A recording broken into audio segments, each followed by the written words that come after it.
Here are the top stories for today, September 2, 2020. The government vows to stay operational despite the rising number of public servants who have contracted COVID-19. More students enroll for school year 2020-2021 after the government reset the opening of classes to October 5. Drug company Sanofi stops the clinical trials of its drug for use against COVID-19. And members of the Muslim community praise President Duterte for bowing and kissing the ground at the site of the bombing in Polo, Sulu.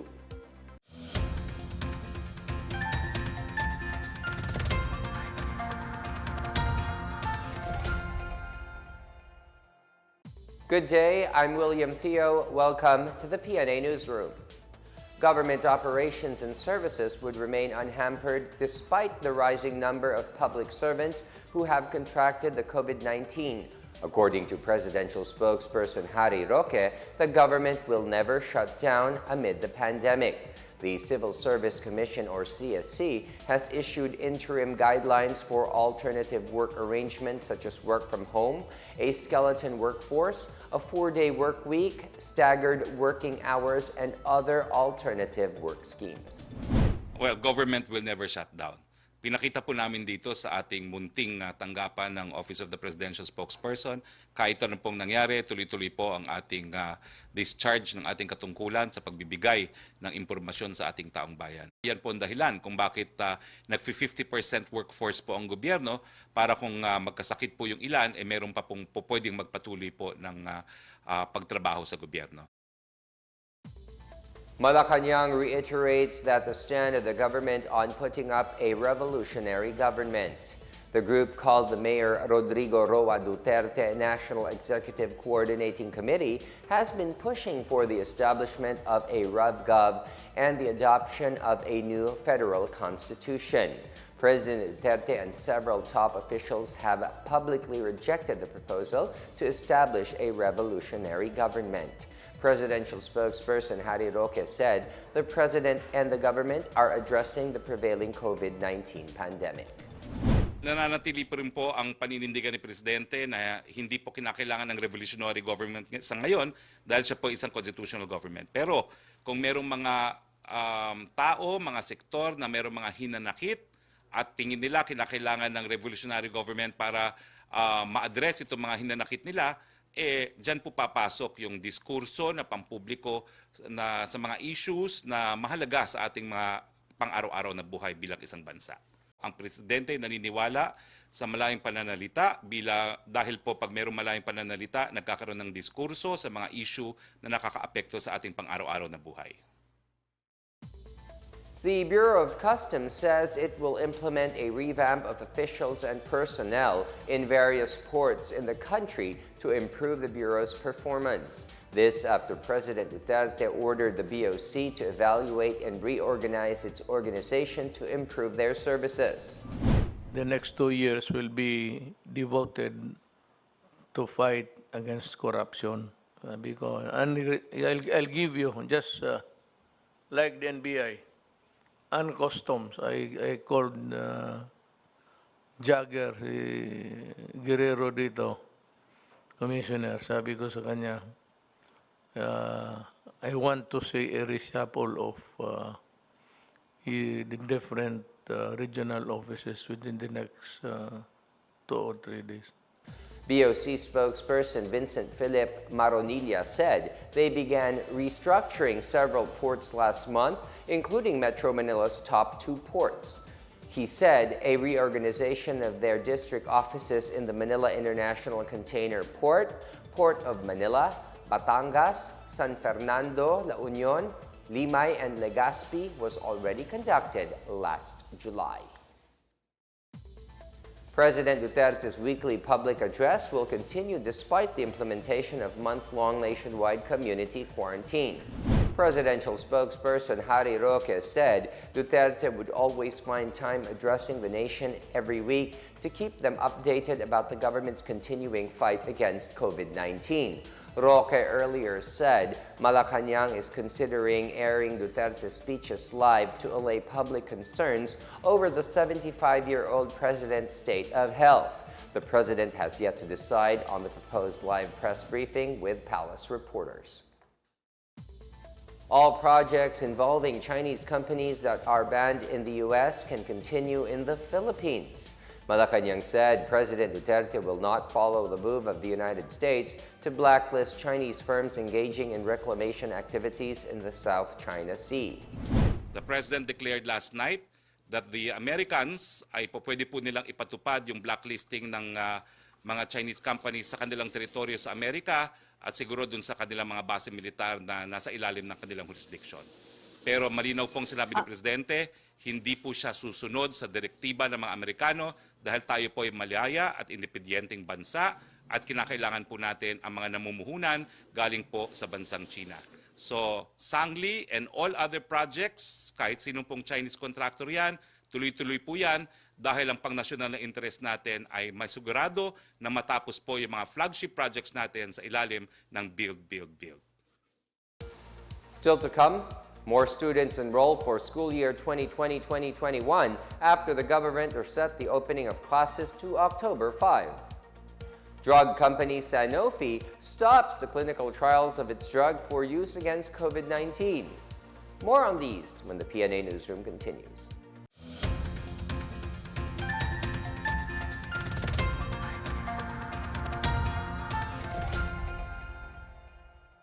Sa matinding laban natin sa coronavirus disease 2019, sugpuin din natin ang pagkalat ng fake news. Huwag magbahagi ng impormasyon na hindi tiyak ang pinagmulan. I-check mabuti ang source ng balita. Kumuha lamang ng impormasyon mula sa mga official channel ng Department of Health.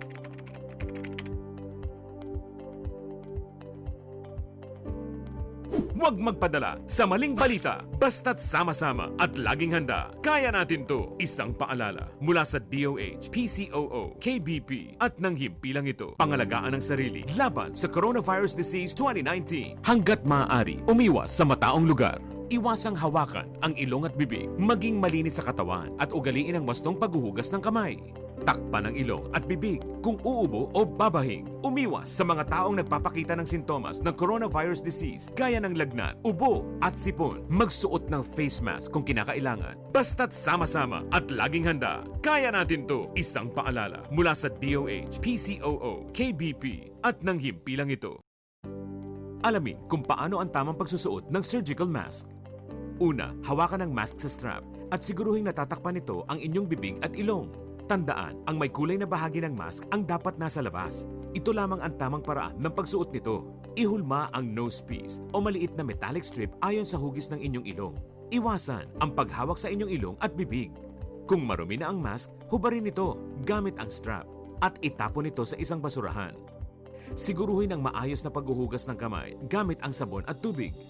Ang surgical mask ay dapat gamitin ng mga pasyenteng may sakit sa baga o mga taong mayroong ubo, sipon at lagnat, mga nag-aalaga sa mga may sakit, at mga healthcare at frontline workers. Maaari ring magsuot nito kung kayo ay pupunta sa matataong lugar.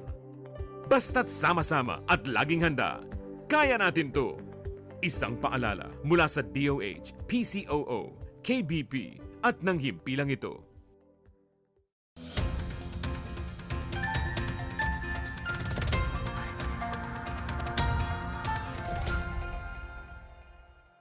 You're still watching the PNA Newsroom. More learners have enrolled in public and private schools nationwide as the government deferred the opening of classes from August 24 to October 5. Data from the Department of Education show that a total of 22,019,105 learners have enrolled in public schools and 1,923,179 enrolled in private institutions. Regions 4A or Calabarzon logged the highest number of enrollees with 3,255,415, and the Cordillera Administrative Region or CAR recorded the lowest with 397,613. The number of private school students who transferred to public schools stood at 398,754. The total number of transferees, about 243,983, are elementary students. 106,120 are junior high school students. 42,054 are senior high school students, and 6,597 are learners with disabilities. COMELEC says voter registration in areas placed under the modified general community quarantine will depend on the go signal of the Interagency Task Force for Emerging Infectious Diseases.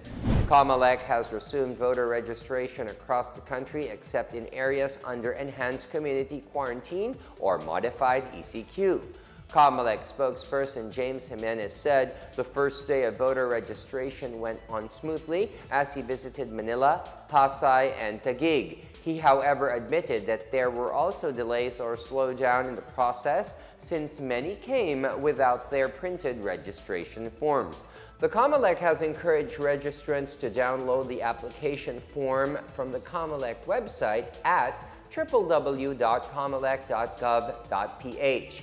Filing of applications is accepted at all Office of Election Officer or EOO in municipalities and cities in the country. In our health news, French pharmaceutical company Sanofi Pasteur announced that it was halting clinical trials of its drug KEVZARA for the use against the coronavirus disease. Sanofi is one of several companies currently attempting to develop a vaccine against COVID-19. The drug, which is typically used for rheumatoid arthritis, have produced adverse reactions in some patients, including pneumonia and even death. It manufactures KEVZARA with its American partner, Regeneron. Sanofi acknowledges the efforts of the team in testing of the drug, although the trial did not yield results that they hoped for. The European Commission earlier promised to buy 300 million doses of the potential vaccine, as well as all 27 EU member countries and the United States. The Bureau of Fisheries and Aquatic Resources is urging fish farmers in Central Luzon to raise tilapia to add to their income. More on this and other news from the provinces from Chris Mundo. The Bureau of Fisheries and Aquatic Resources in Central Luzon is encouraging fish farmers to culture tilapia for a sustainable livelihood, income, and steady flow of fish supply. BFAR Regional Director Wilfredo Cruz asked the fish farmers to take opportunity of the free webinars that they will be conducting to learn how to culture the species and gain high yields. He said this is one of the interventions being undertaken by BFAR aside from the dispersal of the various fingerlings in the region to uplift the lives of fisher folk. The webinar to be held on September 2 and 4 is free of charge, and registration is on a first-come, first-served basis. Meanwhile, the Davao City government is gearing for the reopening of the Rojas Night Market on September 12. Rojas Night Market was closed on March 12 following the COVID-19 pandemic, displacing hundreds of vendors and massage therapists. Mayor SARA DUTERTE said health considerations will be paramount during the city's famed night market. The mayor also reminded the Davaoenos to continuously pray for the eternal repose of the victims of the 2016 Rojas Night Market bombing on September 2. In Aurora Province, 8 former members of the CPP-NPA and 13 soldiers under the Philippine Army's 91st Infantry Battalion underwent skills training under the Technical Education and Skills Development Authority. They received their TESDA national certificates on driving on Tuesday, September 1. The Army vowed to continue to collaborate and partner with TESDA, local government units, and other national government agencies in the delivery of basic services and resolve the issues being exploited by the communist terrorist groups and its sectoral front organizations. For the PNA Newsroom, I'm Chris Mundo. In our business news, the Government Service Insurance System has lined up 3 loans program that will address the needs of its members. GSIS President and General Manager Rolando Macasaet made the announcement with the emergency loan application last August 12 to address additional financing requirements of workers on account of the pandemic. GSIS is launching the computer loan program wherein members can borrow up to 30,000 pesos, which is payable in 3 years. Macasaet said this program can be borrowed by members for their children or their nephews and nieces who will need the equipment for their studies. Another program is the 10-year education loan, which has a 5-year grace period and payment will only start in the 6th year after the loan approval. Also in the pipeline is the re-implementation of the GSIS Financial Assistance Loan Program, which allows members to transfer up to 500,000 pesos in loans from other institutions. Up next, members of the Muslim community praised President Duterte for bowing and kissing the ground at the site of the bombing in Jolo. And a fishing town in Cebu reopens its tourism activities amid the COVID-19 pandemic. The PNA Newsroom returns after these reminders.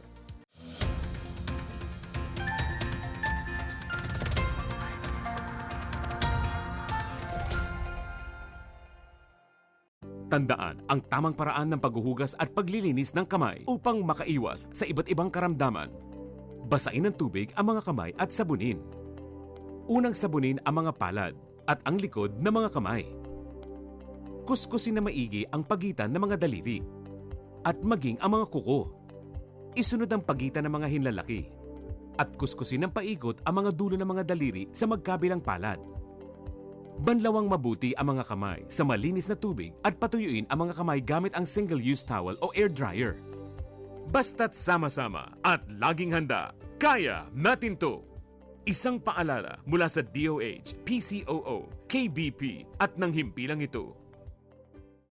Alamin ang mga dapat gawin sa lugar ng trabaho laban sa Coronavirus Disease 2019. Ang mga kumpanya ay dapat magbigay ng face mask sa kanilang mga empleyado. Bukod dito, magbigay kaalaman din patungkol sa COVID-19. Siguraduhing malinis ang kapaligiran. Maglagay ng sabon at hand sanitizer sa mga palikuran. Siguraduhing ligtas at nalutong maigi ang mga pagkain sa kantina. Obserbahan ang kalusugan ng mga empleyado at katrabaho. Kung sakali man na mayroon silang sintomas ng coronavirus disease, gaya ng lagnat, ubot sipon at hirap sa paghinga, ay agad ipasuri sa doktor. Basta't sama-sama at laging handa, kaya natin to! Isang paalala mula sa DOH, PCOO, KBP at ng himpilang ito. Alamin ang tamang paraan ng pag-ubo upang mapigilan ang paglaganap ng Coronavirus Disease 2019. Ugaliing magdala ng panyo o tissue. Kung uubo o babahing, takpan ang buong ilong at bibig gamit ang panyo o tissue. Kung walang dalang panyo o tissue, maaaring gamitin ang braso na pantakip. Kung nakararamdam na kailangan umubo o bumahing, agad na dumistansya sa mga tao sa paligid. Huwag dumura kung saan-saan, gumamit ng tissue at itapon sa basurahan. Ugaliin ang paghuhugas ng kamay at paggamit ng alcohol o hand sanitizer upang mamatay ang mikrobyo. Basta't sama-sama at laging handa, kaya natin to! Isang paalala mula sa DOH, PCOO, KBP at ng himpilang ito.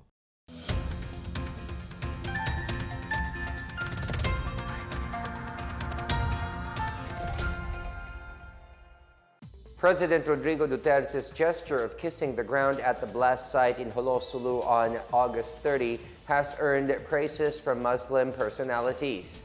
Datu Mussolini Lidasan, the executive director of the Al-Kalam Institute of the Ateneo de Davao University, said the gesture of the president showed his real intent in building the nation. He said the sujud, or bowing down and prostrating, is a key element of the Muslim faith and a sign of humility to Allah. He added that the president has always been consistent in bringing lasting peace in Mindanao, as shown with the passage of the Bangsamoro Organic Law. Jimmy Musa of the Mindanao Development Authority said the gesture did not only show respect and condolences to the families of the victims and the wounded, but also acknowledged the grief and sadness of the Bangsamoro. On the other hand, Libay Sinswat Ambolodto, a media practitioner, said the president performed the act of bowing as he conveyed his sympathy not only to the victims but to the community and the country. The Municipal Peace and Order Council of KABACAN, North Cotabato has passed a resolution expressing support for the creation of an independent probe body on the killing of 9 farmers in the area last August 29.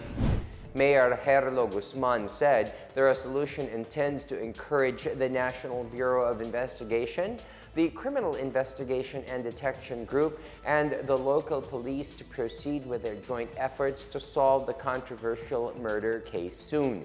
He said the MPOC strongly condemns the incident that killed innocent lives. The North Cotabato Provincial Police Office has already created a special investigation task group led by Police Provincial Director Colonel Henry Villar to look into the killing. Deputy Speaker Mujib Hataman on Tuesday also called for a full-scale, independent and exhaustive investigation to shed light on the armed attack. Hataman made the call as he condemned the fatal and senseless act of violence that occurred just barely a week after the twin bombings in Holosulu. Hataman condoled with the families of the victims, stressing that violence has no place in society. The victims were on board motorcycles when fired upon by still unidentified assailants at the back section of the University of Southern Mindanao in KABACAN on August 29.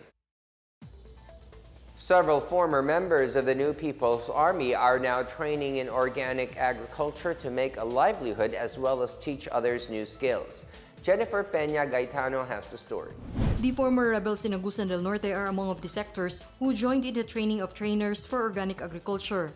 Alias Henry, who surrendered to the 29th Infantry Battalion Philippine Army, was one of the active participants who was eager to share his learnings to the locals in the priority barangays. Unlike his previous experience while still in the NPA movement where he usually used deadly weapons or firearms, Alias Henry now equipped himself with the right information and knowledge on organic agriculture as a way to sustain his daily living. Ako nag-auhag sa kuan, ang mga kaubanan dati dito sa bukid. Naog mo, magtinabangay ta para sa atong kaugmahon. This training on organic farming is part of the Peace Project initiated by the Provincial Task Force to end local communist armed conflict. It also forms part of the government's strategies for poverty reduction, livelihood, and employment cluster with TESDA as the lead agency which intends to curb the insurgency problem in the region. I-impart ko po sa kanila kung ano yung natutunan ko dito, especially sa paggawa ng fertilizer sa mga pananim natin sa bukid. Dapat by October, yung gagawin nilang demo farm magiging accredited learning site na ng ATI para by November ma-accredit rin siya ng TESDA as farm school. Alias Henry also called on the youth not to be deceived by the wrong ideologies and false propaganda of the NPA communist terrorist group. Di mo magbalingla sa mga NPA nga mauhag ninyo nga mo kuan. O dapig mo sa ila kay sila ang kasabaran. My salute to the private cluster of our RTF here in Caraga, because kung hindi man most active, most industrious. After this training, participants will be deployed to the identified barangays of the province to help locals and enhance their skills, particularly on organic agriculture, with an aim to help uplift their lives and have an option for sustainable livelihood. For the PNA Newsroom, I am Jennifer Peña Gaetano of the Philippine Information Agency, Caraga. In continued efforts to rebuild Marawi City, the national government has committed to rehabilitate 3 mosques in the city's most affected area. More on this from Christine Lin Viajante.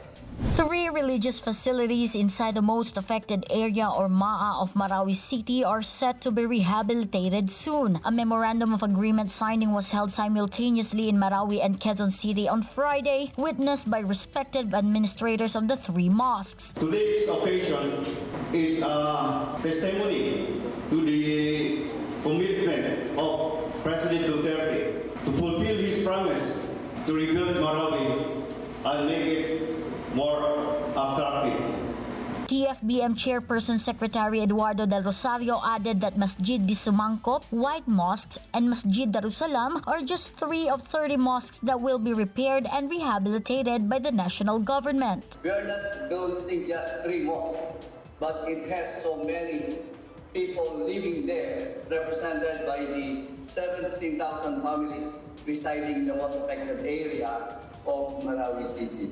Meanwhile, Del Rosario gave an assurance that TFBM will look for other developers and pursue the completion of the 30 mosques. Furthermore, the secretary stressed that the program design and term of reference for the rehabilitation of the 2 biggest mosques in Marawi are now on its final stage. I would like to assure everyone that we will continue our engagement. We will pursue our commitment and ensure that Marawi will rise again as stated and committed by our President. For PNA Newsroom, Christine Lin Viajante of PIA Iligan City Information Center.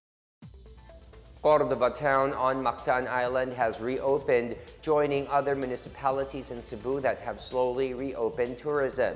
Mayor Maria Teresa Sitoy Cho on Monday said Cordova has already prepared for a so-called better normal setup in carrying out its tourism activities.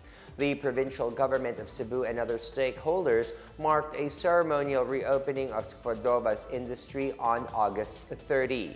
The Cebu-Cordova Link Expressway, the 3rd bridge linking mainland Cebu and Mactan Island, is also seen to spur economic activities of this fishing town. Tourism activities have resumed for local tourists who wish to avail of tour packages offered by Cordova. The town's newest attraction is the Bacawan Paradise, which offers the Sing with the Mangroves package. With the coronavirus pandemic still raging, booking of tourist packages can only be done online through the Cebu Province Tourism Portal.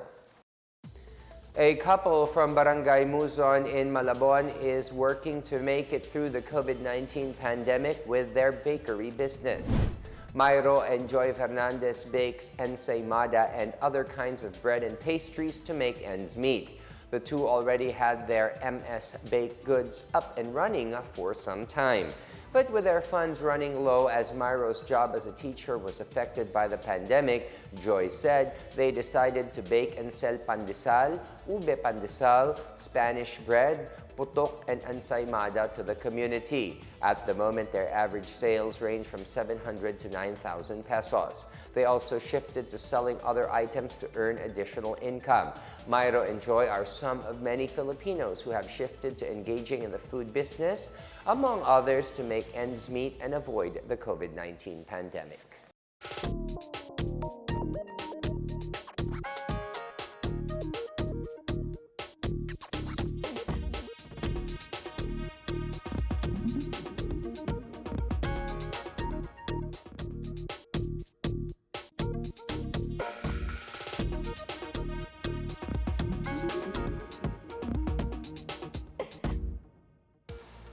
Here's another look at today's biggest stories. The government vows to stay operational despite the rising number of public servants who have contracted COVID-19. More students enroll for school year 2020-2021 after the government reset the opening of classes to October 5. Drug company Sanofi stops the clinical trials of its drug for use against COVID-19. And members of the Muslim community praise President Duterte for bowing and kissing the ground at the site of the bombing in Polo, Sulu. Thank you for watching another episode of the PNA Newsroom.